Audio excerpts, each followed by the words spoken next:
오늘은 이제 우리의 죄를 위해 고난당하시기 위해서 예루살렘 성으로 어린 나귀를 타고 예수님께서 입상하셨던 날을 기념하는 종려주일입니다. 사람들은 이제 종려나무 가지와 자기의 겉옷을 바닥에 깔았어요. 그리고 마치 자신들을 다스릴 왕을 맞이하는 모습으로 외쳤습니다. 호산나, 호산나, 구원하소서, 우리를 구원하소서, 나를 구원하소서, 이렇게 외쳤습니다. 그러나 우리 예수님께서는 그들이 생각하는 화려한 모습의 왕이 아닌 마치 이제 죄인의 모습으로 고난당하시고 또한 십자가에서 죽음을 맞이하셨습니다.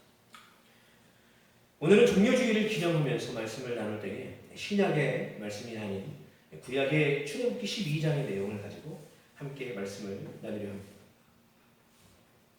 출애굽기의 주요 내용은 무엇인가 하면 그 말씀의 타이틀과 같지요. 출애굽입니다. 자그마치 400년 또는 430년간의 종의 세월에 종지부를 찍는 출애굽 사건.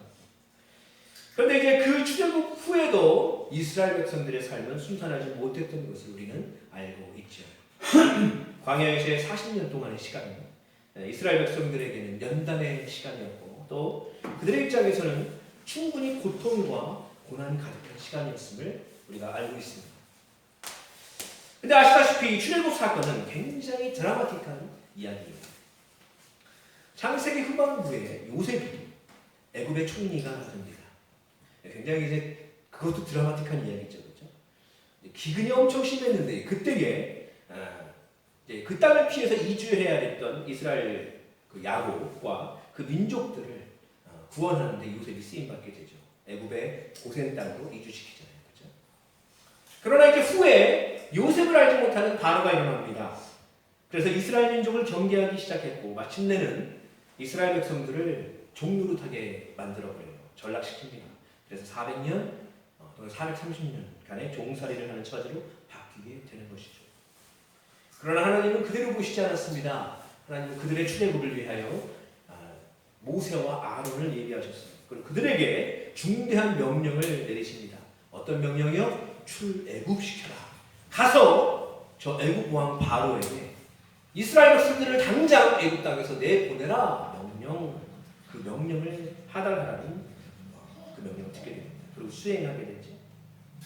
모세와 아론이 함께 바로 앞에 서서 하나님의 말씀을 증거합니다. 그것도 무려 10번이나 경고의 메시지를 전달하죠. 우리 하나님께서 하나님의 백성인 이스라엘 백성들을 애굽에서 보내라 하십니다. 그렇지 않으면 애굽에 큰 재앙을 내리실 것입니다. 그런데 바로가 바로 보냈습니까? 네네 좋습니다. 보내겠습니다 했어요? 아닙니다. 바로는요 마음이 강팍했어요. 그래서 총 9가지나 되는 재앙을 내리기까지도 말을 듣지 않습니다. 그리고 마침내 이제 마지막 10번째의 재앙이 내리는 것이죠. 하나님께서 출애굽기 12장 1절 말씀에 모세와 아론에게 10번째 재앙에 관한 명령을 하라고 하십니다. 그리고 모세와 아론은 그 명령대로 오늘 본문 말씀과 같이 이스라엘 백성들을 대표하는 모든 장로들을 불러서 그들에게 하나님의 명령을 전달하는 것이죠. 근데 그 10번째 재앙이란 무엇입니까? 바로 무시무시한 장자의 죽음입니다. 그 어떤 가정도 피할 수 없는 죽음. 그런데 하나님께서는 이스라엘 백성들을 너무나 사랑하셨어요. 그래서 그들에게는 그 무서운 재앙을 피할 방법을 미리 일러주셨어요. 할렐루야. 은혜를 주신 것이죠. 장자의 죽음. 그 무서운 재앙을 피하는 방법이라는 것을 다른 말로 표현하면 무엇이냐? 바로 구원받는 방법. 구원받는 방법.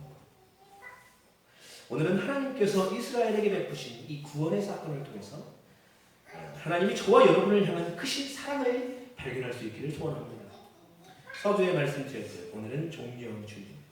우리를 위해, 나를 위해 고난과 죽음 당하신 예수님의 구원을 더 깊이 생각하는 기간입니다. 우리는 이 시간 이스라엘 민족을 이 10번째 장자의 죽음, 이 큰 재앙으로부터 건지시는 하나님의 구원의 역사를 봅니다. 그리고 이 구원 사역에 담긴 큰 2가지의 은혜를 함께 발견하고자 하는데요. 하나님의 구원 사역은 우리에게는 어떠한 의미로 다가옵니까? 하나님의 구원 사역은 우리 나에게 어떤 의미로 다가오는가? 두 가지만 살펴봅니다. 첫 번째 무엇이냐면 하나님의 구원이라는 것은 나에게 임하는 은혜다라는 거예요. 하나님의 구원은 누구에게요? 나에게. 옆집 아저씨에게가 아니라 누구에게? 나에게 임하는 은혜다. 우리 본문 12장 21절 말씀을 다시 한번 보겠습니다. 21절 시작. 모세가 이스라엘 모든 장로를 불러서 그들에게 이르되 너희는 나가서 너희의 가족대로 어린 양을 택하여 유월절 양으로 잡고. 아멘. 모세는 하나님의 명령을 이스라엘의 모든 장로들에게 전합니다.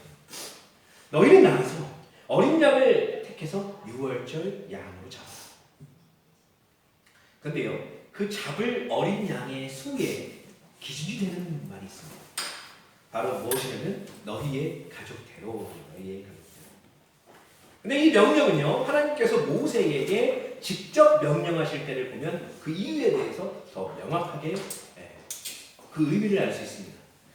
출애굽기 12장 3절을 보면요, 너희는 이스라엘 온 회중에게 말하여 이르라. 이달 열흘에 너희 각자가 어린 양을 취할지니 각 가족대로 그 식구를 위하여 어린 양을 취하래 했습니다. 자, 어린 양을 잡는 기준이 무엇이라고? 그 이유는 무엇이라고요? 어린 양을 잡는 이유는 바로 하나님을 위해서예요. 하나님을 위해서. 그러면 자, 그 어린 양을 잡는 이유, 그 이유가 좀 더 특별해요. 그 어린 양을 잡는 이유가 있는데 누구를 위하여? 물론 제사는 하나님을 위하여예요. 근데 어린 양을 잡는 이유는 뭐예요? 또 다른 이유는 그 식구를 위하여. 그 식구를 위하여. 자, 이 말씀은 하나님의 구원 사역의 초점이 어디에 있는지를 명확히 우리에게 알려줍니다. 하나님의 구원 사역은 물론 이스라엘 민족 전체에도 있습니다. 그리고 어떠한 특정한 가정을 위해서도 구원 사역을 하십니다. 그런데 그 초점은 정확히는 거기에만 맞춰 있지 않는다는 거예요. 하나님의 구원 사역의 초점은 더욱 세밀히 들어가면 누구에게? 식구 개개인에게 맞춰 있다는 거예요. 자, 너네 가정을 위해서 한 마리 잡어. 너네 가정을 위해서도 한 마리 잡어. 이게 아니라는 거예요. 개개인의 식구를 위해서 어린 양을 택하여 잡아라. 그러면 다른 말로 하나님의 구원 사역의 초점이 누구에게 있다는 거예요? 식구, 나에게 있다. 그래서 하나님의 그 구원에 대한 우리의 믿음의 고백은 이스라엘 민족을 구원하신 하나님, 이것이 아니라 한국을 구원하신 우리 하나님, 이게 아니라는 거예요. 우리 엄마를 구원하신 하나님, 이게 아니라는 거예요. 그럼 누구요? 나를 구원하신 하나님. 이렇게 고백해야 됨을 기억하시기 바랍니다. 또한 고난주간과 연결해서 이 시간 함께 고백할 수 있길 바랍니다. 완전한 유월절 어린 양 예수 그리스도께서 영죽을 내 죄를 위하여 죽으시고 구원하셨습니다. 이 고백이 우리의 고백될 수 있길 바랍니다. 그리고 한 주간, 고난주간을 그 고백으로 살아가야 합니다. 결국 구원이라는 것은요, 하나님과 나와의 1대1 문제입니다. 1대1 관계. 내가 예수 그리스도를 고백할 때 내 동생이 구원받는 게 아니라, 함께 구원받는 게 아니라 누구 구원받아요? 영접한 나만 구원받아요. 성경에 보면은 하나님에 대해 고백할 때 나의 하나님이라고 고백하는 믿음의 고백들도 무수히 많지만 하나님을 언급할 때 다른 사람의 하나님으로 언급하는 모습을 우리가 발견할 수 있습니다. 그 중에 이제 두 곳만 살펴보면 다니엘서 6장 20절을 보면 사자굴에 던져졌던 그 다니엘을 걱정했던 이제 바사왕 다리오 왕의 어록이 있습니다. 6장 20절 다니엘이 든 굴에 가까이 이르러서 슬피 소리질러 다니엘이 묻되 살아계신 하나님의 종 다니엘아, 네가 항상 섬기는 내 하나님, 그 내 하나님이 사자들에게서 능히 너를 구원하셨느냐 하는 거예요. 여기서 다리오 왕이 하나님을 표현하기를 어떻게 표현해요? 네가 섬기는 그 하나님, 이렇게 표현하는 거예요. 네가 섬기는 그 하나님이 진짜 너를 구원하셨느냐. 당시에 다리오 왕은 페르시아의 왕입니다. 이방 민족이에요. 하나님을 섬기지 않는 민족이에요. 근데 혹시 다니엘이 섬긴다는 그 하나님이 혹시나 다니엘을 진짜 구원하셨는지 기대하는 마음이 있는 것처럼 보여요. 그죠? 슬피 울며라고 했습니다. 그런데 그럼에도 불구하고 그는 이방 민족이에요. 하나님 섬기는 민족이에요. 그러니까 나의 하나님이 아니라 너의 하나님으로 하나님을 언급했다는 것이죠. 우리가 하나님을 고백할 때에 우리 가족을 인도하시는 하나님, 옆에 있는 장모님만 잘되게 하시는 하나님, 이 하나님이 아니라 그 하나님은 나를 구원하고 인도하시는 하나님이심을 고백할 수 있길 바랍니다.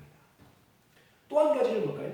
사무엘상 15장을 보면 아말렉과의 전쟁에서 승리한 이제 사울 왕이 하나님의 명령대로 모든 전리품을 진멸하지 않고 어떻게 했어요? 남기는 그 불순종의 모습을 볼 수 있잖아요. 그때 이게 사울 왕이 사무엘 앞에서 변명하는 부분이 있습니다. 두 부분이 있는데 사무엘상 15장 15절에 사울이 이르되 그것은 우리가 아말렉 사람들에게서 끌어온 것인데 백성이 당신의 하나님 여호와께 제사하려 하여 양들과 소들 중에서 가장 좋은 것을 남기니요 그 외의 것은 우리가 진멸받느니라 하는지라. 아멘.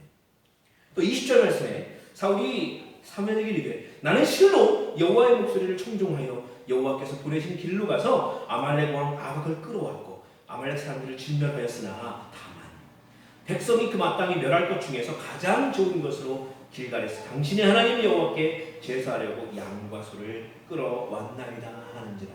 아멘. 사울 왕은 누가 세웠습니까? 하나님께서 세우셨습니다. 이스라엘의 초대왕이 굉장히 영광스러운 자이죠. 그 이스라엘 백성들을 치리하는 사울 왕. 근데 그 사울 왕이 나의 하나님으로 표현해야 되는 그 하나님을 뭐라고 일컬어요? 당신의 하나님. 그 당신 누굽니까? 사무엘이에요. 사무엘 당신의 하나님. 그 영광을 위해서 저희가 이 좋은 것을 끌고 왔습니다. 가져왔습니다. 근데 한 번만 표현해요? 아니, 반복해서 표현합니다. 당신의 하나님. 이 사울의 모습을 통해서 우리의 모습을 돌아볼 수 있습니다. 우리도요, 하나님의 말씀을 따르지 않을 때가 있잖아요. 내 마음대로 내가 몸으로 살아갈 때가 있다는 거예요. 많지요, 그죠? 그럼 우리가 하나님 아니에요. 우리가 하나님 말씀대로 살아가려고 했습니다. 아무리 변명한다고 해도요. 그때의 하나님은 마치 우리의 삶은 나의 하나님으로 고백하는 삶이 아니라 옆 사람의 하나님, 저 목사님의 하나님, 내 친구의 하나님 이렇게 표현하면서 살아가는 사울 왕의 삶의 모습일 수 있다라는 것입니다. 그래서 하나님은 나 아닌 누군가의 하나님이 아니라 여러분 나의 하나님으로 고백해야 되는 분이 있습니다. 하나님은 이스라엘 백성들에게요 장자의 죽음을 늘 기억하라 했어요. 장자의 죽음. 물론 장자 아닌 사람들은 나는 안 죽어 그래서 좋아할 수도 있겠지만 그 모든 사람들에게 슬퍼할 수 있는 날이잖아요. 그런데 거기서 구원하셨어요. 나를 구원하시는 것 같습니다. 그래서 너를 구원하신 그 하나님이 늘 기억하라 하신 거예요. 어쩌로 나를 구원하신 예수님의 구원을 그 구원의 은혜를 늘 기억하고 감사하는 모두가 될 수 있게 해서 하나님의 구원을요 나에게 임하는 은혜다. 이 하나님 구원 사역의 특징이에요. 그러면 이제 두 번째 하나님의 구원 사역은 우리에게 또 어떤 의미일까요? 두 번째는 무엇이냐면 하나님의 구원은 순종할 때에 임하는 은혜다. 순종할 때에 임하는 은혜. 이제 학생들의 방학이 끝났어요. 좋은 날 다 지나갔습니다. 대학생들도 끝났고 이제 초등학생부터 시작 고등학생들까지도 다 방학이 끝났어요. 3월이라 굉장히 분주할 때예요. 지금 이제 우리 이제 사모님도 굉장히 분주할 때죠. 근데 저는 이제 방학을 생각할 때 무엇이 생각나냐면 방학하면 어렸을 때 방학하면 하나 생각나요. 뭐요? 탐구 생활. 학생들에게 이제 많은 페이지가 있는 그 탐구 생활을 나누어줘요. 선생님이 나눠주고 다 풀어오라고. 어떻게 하라고요? 다 풀어오라고 보냈어요. 다 풀어오라고. 그런데 어떤 학생은 10페이지만 풀다가 끊었어요. 중지했어요. 깨끗했지. 또 한 학생은 30페이지를 풀었다가 중지했어요. 어떤 학생은 70페이지를 풀었습니다. 이게 100페이지까지 있다고. 어떤 학생은 잔머리를 굴려서 홀수 페이지만 풀었어요. 선생님이 혹시나 볼 때 끝까지 안 했구만 이렇게 보면서 이쪽만 보는 거예요. 홀수. 그러다가 짝수 페이지 보면 걸리는 거예요. 만약에 여러분들이 선생님이라면 이 과제를 내줬다면 어떤 학생이 온전히 풀었다고 인정하시겠습니까? 인정할 만한 학생이 있나요? 물론 이제 인정이 많은 선생님이라면 70페이지 풀었다? 70% 했으니까 너는 했다고 해줄게 할 수 있겠지만 정확하게 그 과제를 다 해온 학생은 없는 거예요. 그렇죠? 왜요? 다 프로라고 하죠. 때로는 편법으로 과제를 한 학생에게는요 더 엄한 벌을 줄 수 있습니다. 안 프로라고 생각해요. 왜요? 속이는 것이 안 하는 것보다 더 심하게 때립니다. 선생님께서 내주신 과제는 선생님께서 프로라는 대로 따라서 해야만 인정받을 수 있는 거고 칭찬받을 수 있는 거고 마찬가지입니다. 하나님의 은혜라는 것은 하나님의 명령을 그대로 순종해야만 얻을 수 있음을 믿습니다. 여러분 우리 하나님 전능하십니다. 믿으시죠? 네, 전능하십니다. 그 전능하신 하나님은요 뭐 복잡한 과정 거치지 않고 이스라엘 백성 구원하실 수 있습니다. 누가 애굽 사람인지 누가 이스라엘 사람인지 모르십니까? 다 아십니다. 저는 되게 그 신기한 게 뭐냐면 옛날 전쟁사 여러분 혹시나 그런 의문 안 가지고 있어요? 전쟁하면 갑옷이 비슷해. 옆에 가보면 회색이고 이쪽 가면 진 회색이에요. 근데 어떻게 적군 아군을 구별해서 물론 이제 우리 군대 가면 이제 그 표식이 있어요. 그걸 있어서 뭐를 이렇게 표식을 하면 저 표식이 있는 사람 우리 군인 아군 이렇게 해갖고 안 죽여요. 근데 문제는 전쟁 나면 진짜 전쟁 안 나가봤지만 나가면 그런 게 어딨어요. 그러면 헷갈려서도 아군도 죽일 수도 있을 것 같거든요. 그죠? 여러분 근데요 우리는 누구를 봐도 이 사람이 뭐 하다못해 어느 나라 사람인지도 구별 못해요. 그죠? 근데 하나님은 다 아셔요. 하나님 만드셨으니까. 누가 이스라엘 백성인지 누가 애굽 백성인지 어디 고센 땅 살지 않아도 다 알아요. 그런데 하나님의 방법, 이 이스라엘을 구원하시는 이 굉장히 복잡해요. 그죠? 굉장히 그리고 이상해요. 회개방식. 오늘 본문 말씀을 보면 여러 가지 명령을 하시잖아요. 근데 21절부터 22절까지의 그 명령을 한번 보겠습니다. 21절 다시 한번 읽어보겠습니다. 시작. 모세가 이스라엘 모든 장로를 불러서 그들에게 이르되 너희는 나가서 너희의 가족대로 어린 양을 택하여 6월절 양으로 잡고 자 이렇게 했습니다. 너희의 가족대로 어린 양을 택하여 6월절 어린 양으로 잡아라. 그런데 이 어린 양은 12장 5절 말씀을 보면요 흠이 없고 1년이 된 수컷이라는 겁니다. 흠이 없고 1년 된 수컷. 굉장히 까다롭죠? 근데 22절에는 이렇게 나오죠. 우슬초 볶음을 가져다가 그릇에 담은 피에 적셔서 이렇게. 우슬초 볶음을 가져다가 그릇에 담은 피에 적셔요. 그 다음에 피를 문 임방과 좌우 설주에 뿌려요. 그리고 아침까지 한 사람도 자기 집 문 밖에 나가지 말라. 명령이 물론 많지 않은 것도 같지만 굉장히 까다롭습니다. 하필이면 요거, 하필이면 이렇게 하나님은 이스라엘 백성들이 명령할 때 그런 명령을 많이 해요. 하필이면 이렇게 왜 여리고성을 굳이 7바퀴를 왜 한 바퀴씩 돌고 왜 마지막 날 7바퀴를 돌고 양방당 밟으면서 왜 외쳐? 굳이 그렇게 안 해도 하나님 그냥 넘어질 수 있지 않습니까? 이렇게 외치고 싶을 정도입니다. 근데 하나님은 이렇게 복잡하게 명령하셔요. 굳이 이렇게 순종하면 여호와의 사자가 그 피를 보고 재앙을 내리지 않고 지나간다 이거예요. 근데 이것이 바로 하나님의 방법입니다. 이 회개방식한, 이 복잡한 이 명령이 하나님의 구원의 방법. 다른 방법 없는 거예요. 이 명령대로 행한 사람만 구원받는 줄. 성경에요. 하나님께서 이스라엘 백성들에게 주신 명령들이 많아요. 근데 그 중에 하나를 더 보면 민수기 21장 말씀을 보면 하나님의 뜻을 깊이 알 수 있습니다. 민수기 21장 보면요. 이스라엘 백성들이 그 광야 생활을 하는데 그들이 가는 길이 너무나 마음에 안 들어요. 힘들어요. 그래서 불평 많습니다. 먹을 것이 없다고 불평했어요. 마실 것이 없다고 원망했어요. 그리고 심지어는 처음에는 그 만나가 너무 맛있었어요. 근데 나중에 어떻게 됐어요? 하찮은 음식이 됐어요. 하찮은 음식. 자기들이 먹기 싫어하는 것이라고 얘기를 해요. 하나님이 그들의 모습을 보고 진노하십니다. 그래서 무엇을 보냈었어요? 불뱀을 보냈어요. 그래서 그들을 물게 하셨어요. 그들이 죽어갑니다. 근데 이때 그들이 회개해요.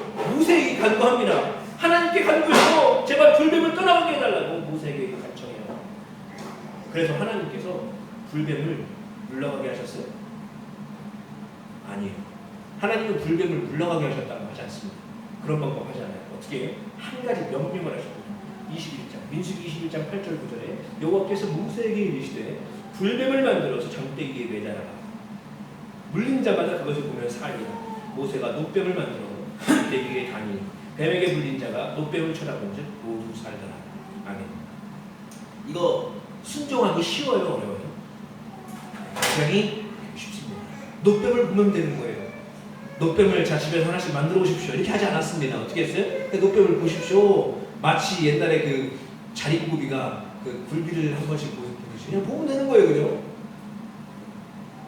근데요, 안 본 사람도 있었을까요, 없었을까요? 전 제가 봤을 땐 있었을 거라고. 왜요? 무슨 생각 때문에? 그 안 본 사람들은 무슨 생각 때문에 안 봤을까요? 야, 무슨 우리가 애냐? 무슨 저걸 본다고 살아? 말도 안 돼. 생각이 깊은 사람, 생각이 많은 사람, 그런 사람들이 하나님의 구원을 받지 못했다. 요즘 시대도 비슷한 거예요, 그죠? 우리가 생각할 때는 그게 무슨 하나님 그런 명령을 주셨다고? 말도 안 돼. 우리가 무슨 애야? 이런 쉬운 명령을 주시거든요. 마치 그 6월절 양 잡을 때 그죠? 이게 복잡해. 저게 뭐야? 왜 저런 짓을 해? 굳이 이런 명령도 말씀을 주시고. 근데 그것을 우리가 단순하게 생각해서 믿습니다. 그래서 순종하면 구원 받는 거죠. 은혜 받는 거예요. 근데 그게 아니라 너무 깊이 생각해서 말도 안 돼 하고 불순종하면 그러면 구원 받지 못해요. 여러분, 우리가 하나님의 말씀에 귀를 기울이기 바랍니다. 그 말씀에 순종하길 바랍니다. 설령 그 순종함으로 내 소유가 줄어들어요. 내가 손해를 봐요. 힘과 시간이 많이 들어요. 혹시 그냥 뻘짓하는 것 같아요. 창피한 것 같아요. 그럼에도 불구하고 그것을 생각하지 않고 하나님의 말씀만 생각하며 순종하면 하나님 그 순종을 예배보다 제사보다 기뻐하시는 줄 믿으시기 바랍니다. 하나님께서 우리의 순종함을 기뻐하시고 더 풍성한 것을 채우실 줄 믿습니다. 또 놀라운 기적을 행하실 거예요. 마치 이스라엘 백성들에게 기적을 행하실 것 같이 우리의 삶을 통해 하나님 영광을 받으실 것입니다. 창세기 6장 22절에 노아가 그와 같이 하여 하나님이 자기 명하신 대로 다 준행하였더라 했습니다. 그들 다른 거 없습니다. 하나님이 명하시는 대로 다 준행하였더라 이렇게 기록해요. 하나님은 은혜를 주셨습니다. 출애굽기 7장 6절에도 말씀하죠. 모세와 아론이 여호와께서 자기들에게 명령하신 대로 행하였더라. 모세와 아론이 그 명령대로 행했다. 믿음의 사람들의 행동. 그와 같이 오늘 본문 28절에도 말씀하고 있습니다. 28절 말씀 읽어보겠습니다. 시작. 이스라엘 자손이 물러가서 그대로 행하되 여호와께서 모세와 아론에게 명령하신 대로 행하리라. 아멘. 이스라엘 자손도 그대로 행했다고 했어요. 모세와 아론에게 명령하신 대로 그대로 행했어요. 그래서 그들은 구원을 받았다. 장자의 죽음 가운데서도 믿음의 선조들은 하나님 말씀에 순종함으로 이렇게 은혜를 입었습니다. 그리고 마침내요, 그 순종의 모델 되시는 분 예수 그리스도께서 몸소 순종하셔서 그 구원 사역을 감당하셨습니다. 그래서 우리를 구원하셨음을 여러분 믿고 고백할 수 있기를 바랍니다. 빌립보서 2장 8절 사람의 모양으로 나타나사 자기를 낮추시고 죽기까지 복종하셨으니 십자가에서 죽으십니다. 아멘. 그분은요 순종하셨어요. 구원 사역을 위해 순종하셨습니다. 어려웠습니다. 죽음 앞에서 그분도 이 잔을 넘겨지기를 간구했던 분이에요. 그럼에도 불구하고 그분은 죽기까지 복종하셨어요. 그러면 우리는 어떻게 해야 됩니까? 예수 그리스도 닮아서 우리 또한 그 말씀에 순종하고 나가지 않습니다. 잠시 전에 사무엘상 사울 왕의 불순종에 대해서 이야기를 했습니다. 우리가 결과만 보면 사울 왕이 나쁜 놈이긴 해요. 그죠? 근데 실상 현실적으로 보면 사울의 변명이 이해가 되게 돼요. 아말렉과 전쟁에서 얻을 수 있는 전리품들이 얼마나 많았겠습니까? 그 중에 좋은 것들 얼마나 많았겠어요? 근데 그것을 다 진멸하는? 이거 이해 안 될 법한 명령이죠. 사울의 변명대로 차라리 그것을 좋은 것들을 하나님께 제물로 바치는 것이 더 좋지 않을까 생각이 듭니다. 하나님의 뜻은 다르다. 그래서 하나님은요 변명하는 사울 왕에게 사무엘을 통해서 중요한 진리를 선포하셨잖아요. 뭐예요? 순종이 제사보다 나다. 여러분 그리스도인으로 말씀을 순종하며 살아가다 보면요 굉장히 포기해야 할 것들이 많이 있습니다. 손해봐야 할 것들이 많이 있습니다. 그러나 하나님이 그 말씀에 순종하는 것을 기뻐하는 분임을 믿고 말씀에 순종하며 살아가는 저 여러분 되시길 바랍니다. 말씀을 정리하겠습니다. 이제 한 주간 고난 주간입니다. 예수님의 구원의 은혜를 또 한 번 생각해 보는 시간입니다. 구원의 은혜는 하나님께서 자녀로 삼으신 나에게 주신 은혜임을 고백합니다. 또 물론 이제 거저 주셨지만 반드시 우리가 예수님을 나의 구주로 고백하는 순종이 있어야만 구원받는 은혜입니다. 여러분 기억하시길 바랍니다. 모쪼록 저와 여러분이 이 선포되는 말씀을 마음에 새기고 순종하고 한 주간의 삶을 살아가고 재앙 중에서도 안전하게 하시는 하나님의 구원, 평안케 하시는 그 은혜를 경험하는 한 주간 되시길 간절히 소망합니다. 기도하겠습니다.